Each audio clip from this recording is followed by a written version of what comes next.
penjual kue cucur bisa berada di tempat ini, di Universitas Gadjah Mada, Fakultas Teknik Nuklir, sebuah kemustahilan yang nyatanya bisa terjadi. Kampus impian ribuan anak Indonesia ini memberikan bangkunya pada anak si tukang cucur. Kemasyhuran kampus ini sempat membuatku gentar, karena biasanya kualitas juga berbanding lurus dengan biaya yang besar. Kalau waktu pertama buat milih universitas itu benar-benar nggak pernah kepikiran gitu ya, buat milih Universitas Gadjah Mada gitu. Jangankan buat milih namanya Universitas Gadjah Mada, untuk kuliah aja tuh sempat nggak kepikiran. Tapi yang jadi di benakku tuh cuman ada ya aku harus kuliah gitu.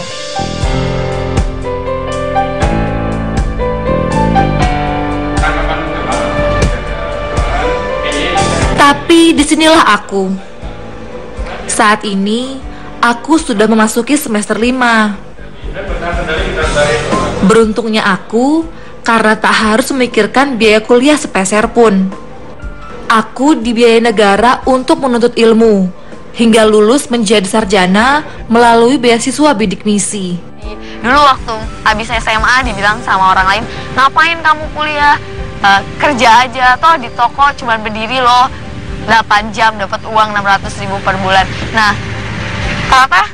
Asumsi itu salah gitu. Setelah aku ada di bangku kuliah, aku bisa duduk di bangku kuliah, aku bisa main sama teman-teman, bisa dapat ilmu banyak, pengalaman sana sini, ketemu orang besar di UGM ini apalagi kan. Itu masih digaji gitu sama pemerintah dengan beasiswa itu.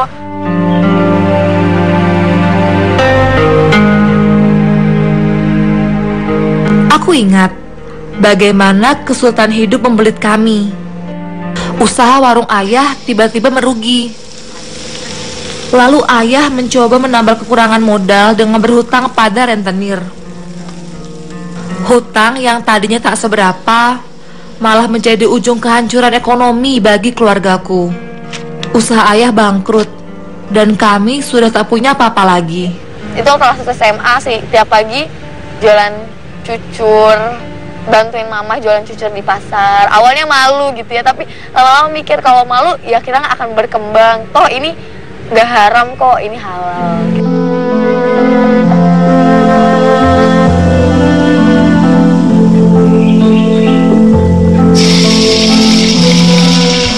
Mak, cucurnya udah siap?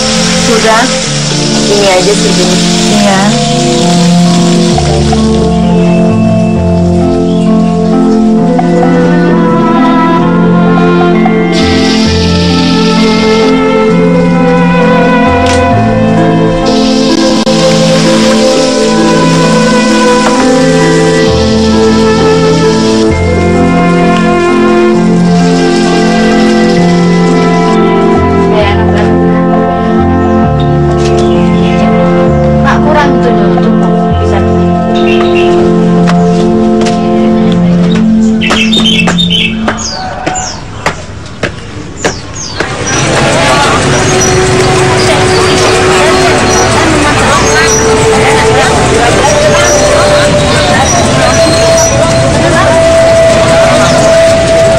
Sekedar untuk mencari ongkos ke sekolah, selepas subuh aku membantu ibu untuk berjualan kue cucur.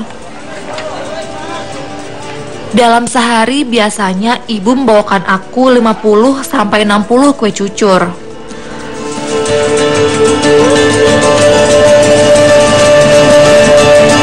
Kalau habis semua, omsetnya masih harus dibagi-bagi. Untuk ongkos sekolahku dan 4 adikku, untuk seliter beras, dan untuk modal berjualan besok. Hasilnya uang 2.000 untuk kami masing-masing pergi ke sekolah. Uang itu hanya cukup untuk ongkos angkot pulang pergi. Hanya sebatas itulah kemampuan ibu untuk menolong kami.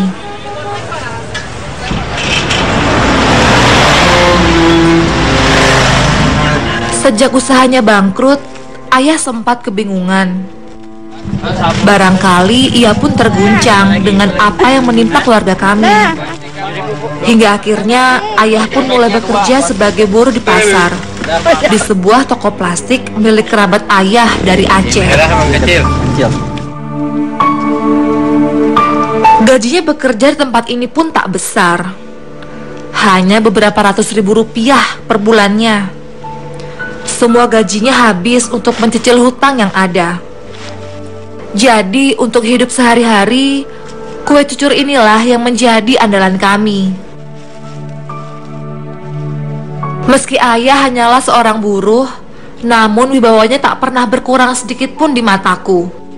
Ayahlah yang mengajarkan aku untuk berani menghadapi kehidupan ini.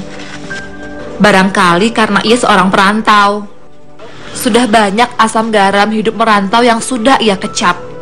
Saya yang nyuruh, yang bilangin sama dia itu, ini, kalau kamu mau berhadapan sama orang, jangan anggap orang itu orang besar gitu sama saya. Anggap aja sama aja sama kita gitu. Biarpun kamu hadapin presiden, hadapin, alhamdulillah, tapi dia nggak pernah takut.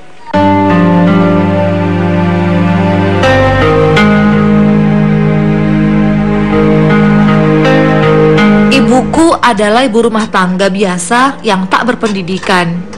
Ibu hanya pernah mencicipi pendidikan di bangku SD saja. Tapi bagaimana ia berkorban untuk kami, itulah yang tak pernah diajarkan di sekolah manapun. Ibu rela menjual semua barang-barang yang dimilikinya agar kami tak kelaparan. Ia rela tak punya apa-apa lagi asal kami tetap bisa berangkat sekolah. Setelah tempat tidur, lemari, dan semua barang elektronik habis dijual, ibu pun harus menjual semua piring yang ia punya, sedikit demi sedikit.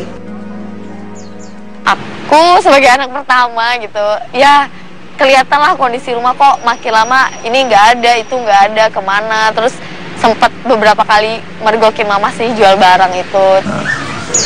Assalamualaikum. Waalaikumsalam. Berapa, Mbak? Jual piring. Mau dijual berapa, Mbak? Berapa aja, Bu? Menyaksikan ibu mengais semua yang tersisa, hatiku rasanya teriris. Kadang aku merasa, karena obsesiku untuk kuliah, ibu sampai harus melakukan semua ini. Ya, Assalamualaikum.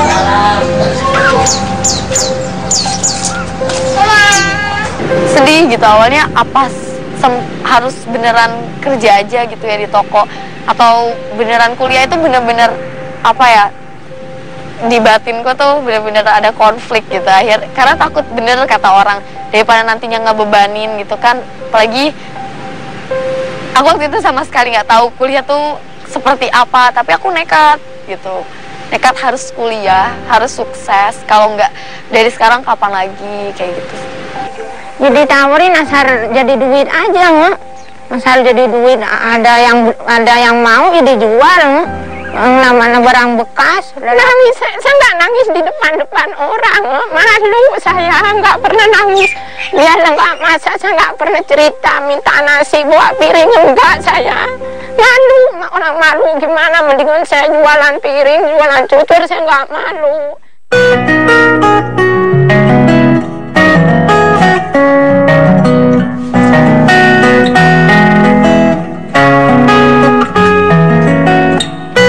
Saat yang lain tengah terlelap adalah saat terbaik bagiku untuk belajar.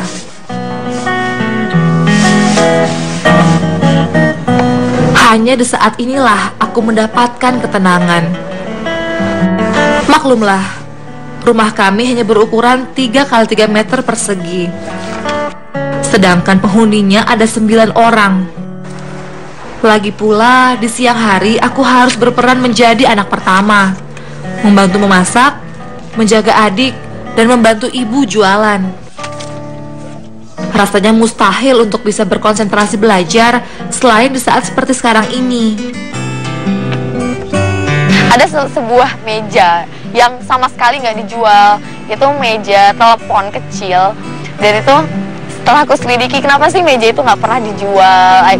Akhirnya baru tahu mama nggak jual meja itu karena meja itu sering aku pakai buat belajar. Karena di rumah udah nggak ada perabotan apa lagi. Meski ukurannya kecil, aku merasa sangat nyaman belajar dengan meja ini. Tak seperti adik-adik yang terbiasa belajar di lantai. Aku sering merasa pegal di leher dan pinggang kalau terlalu lama menunduk menulis di lantai. Bisa dikatakan meja inilah saksi perjuanganku meraih cita dan penunjang kesuksesan belajarku. Aku bisa menghabiskan waktu berjam-jam lamanya membaca, mengerjakan PR, bahkan membuat cerpen-cerpen. Ya, aku memang suka menulis. Menulis adalah caraku untuk membebaskan mimpiku. Aku ingat, ibu pernah bilang bahwa mimpi itu mahal. Ya bukannya ngelarang, kepingin sih kuliah anak saya kepingin. Makanya orang nggak punya duit, orang kuliah itu kan ratusan juta bukan ratusan rupiah. Karena ngerasa mimpi itu mahal, dulu tuh berpikir seperti itu ya, mimpi itu adalah hal-hal yang sangat mahal gitu, hanya orang-orang kaya yang boleh bermimpi. Dan jadi nggak pernah ngomong sama orang kalau aku tuh pengen kuliah di UGM gitu. Aku pengen banget punya cita-cita A, pengen banget jadi sarjana teknik kayak gitu. Jadi akhirnya cuma bisa nulis aja gitu. Kan kalau nulis yang tahu cuma kita sama buku ya.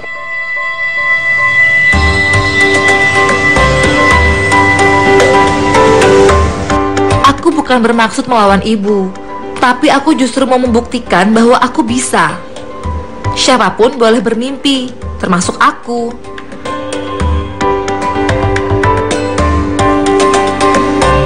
Diam-diam aku mendaftar beasiswa bidik misi. Aku juga mendaftar masuk universitas melalui sistem undangan. Syaratnya memang cukup berat. Nilai-nilaiku sejak kelas 1 SMA menjadi faktor penentu. Karena waktu itu di teknik nuklir yang diterima cuma 20 orang, sedangkan yang daftar ratusan bahkan ribuan kan. Aku termasuk 20 orang terpilih di Indonesia ini yang boleh masuk duduk di bangku teknik nuklir. Itu rasanya seneng banget. Si bangsa yang belum tergali, termasuk potensi pengembangan teknologi nuklir.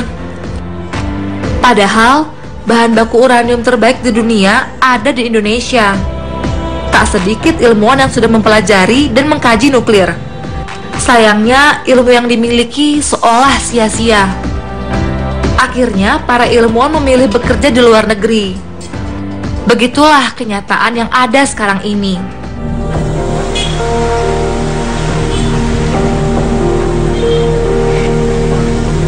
Kelak aku bercita-cita ingin menjadi seorang ahli nuklir.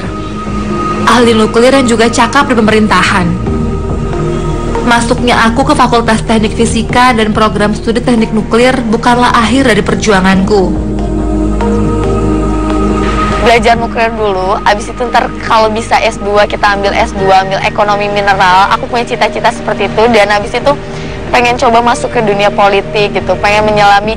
Karena banyak ya menteri-menteri yang misalnya mereka nggak sesuai bidangnya, akhirnya ya kayak seperti ini, kayak gitu Mbak.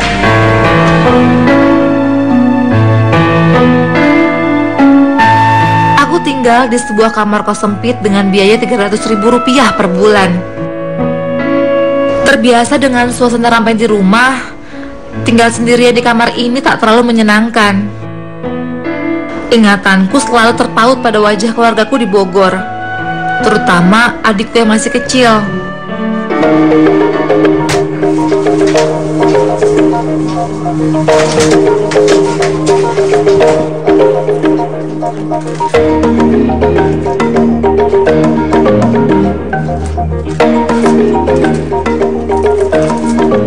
Jauh merantau juga membuat aku belajar hidup mandiri. Aku sangat hemat memakai uang. Karena tak seperti mahasiswa rantau pada umumnya, aku hampir tak pernah meminta uang pada orang tuaku untuk menyambung hidup di sini. Bagaimana mungkin aku tega, sedangkan aku tahu ibu dan ayah harus menghidupi keenam adikku di Bogor. Ada beberapa masa gitu, ternyata beasiswa belum turun, tapi harus udah bayar kos. Ya nggak pernah bilang sama orang tua, nggak mau bebanin mereka.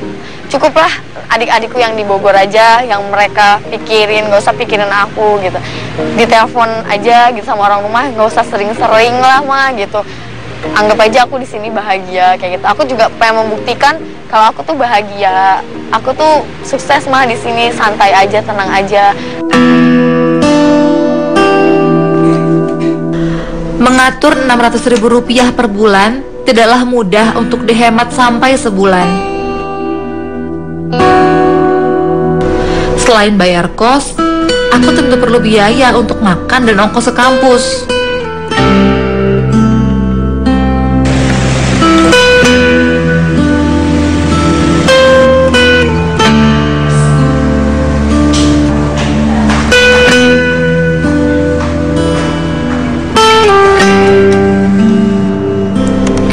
Ada kalanya kiriman beasiswa terlambat datang, seperti saat ini.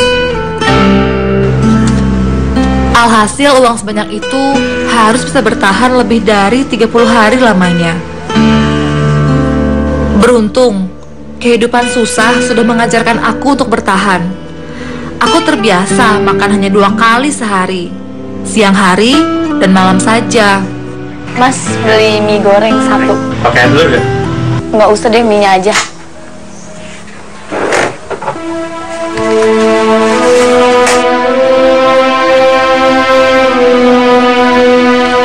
Makan mie rebus seperti ini sudah lumayan bagiku.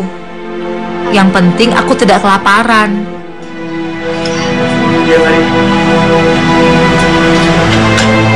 Makan seperti ini pun tak membuatku kehilangan rasa syukur. Jika teringat beberapa waktu lalu, aku, ibu, dan adik-adikku bahkan pernah lebih sulit dari ini. Membagi jatah makan yang tak seberapa untuk 9 orang anggota keluarga. Yang paling sedih sih ketika ngeliat ayah harus pergi ya. Udah jam makan malam ayah tuh nggak di rumah, tapi ayah pergi gitu. Karena awalnya kenapa sih ayah nggak mau makan di rumah, ternyata abis itu tahu supaya porsi buat anaknya tuh nambah.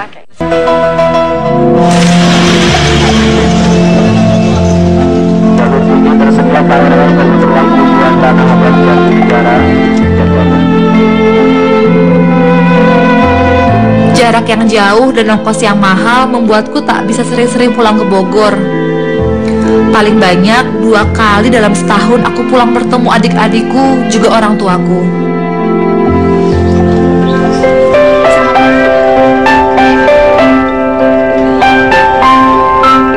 Rumah orang tuaku berada di Gang Barjo, Jalan Merdeka Bogor. Sebuah gang sempit di kawasan hunian padat.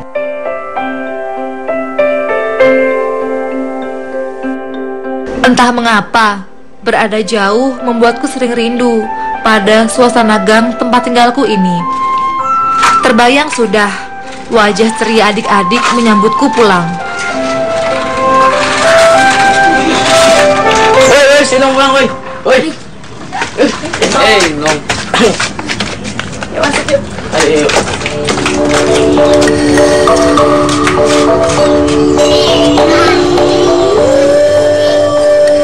Inilah rumah kami, rumah kecil berpenghuni banyak. Tempat tawa, tangis, dan mimpi bersatu padu. Kini kehidupan ayah dan ibuku sudah lebih baik. Meski sekarang pun belum bisa dikatakan sejahtera, tapi pelan-pelan ayah menata langkah, merintis kembali usahanya. Memang hanya sebuah warung kecil di depan rumah, namun masih jauh lebih baik daripada beberapa tahun lalu. Paling tidak, adik-adik tak harus berjualan kue cucur seperti aku dulu, dan tak harus membagi seliter beras untuk 9 perut. Ibu pun tak harus menjual barang-barang lagi. Ya.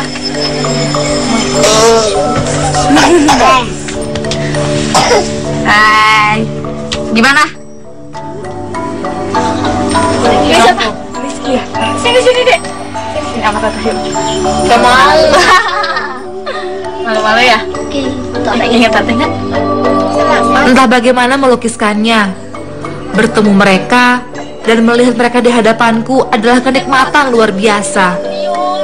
Ayah dan ibu semakin terlihat tua. Gurat wajah mereka menggambarkan betapa berat hidup yang pernah mereka lewati.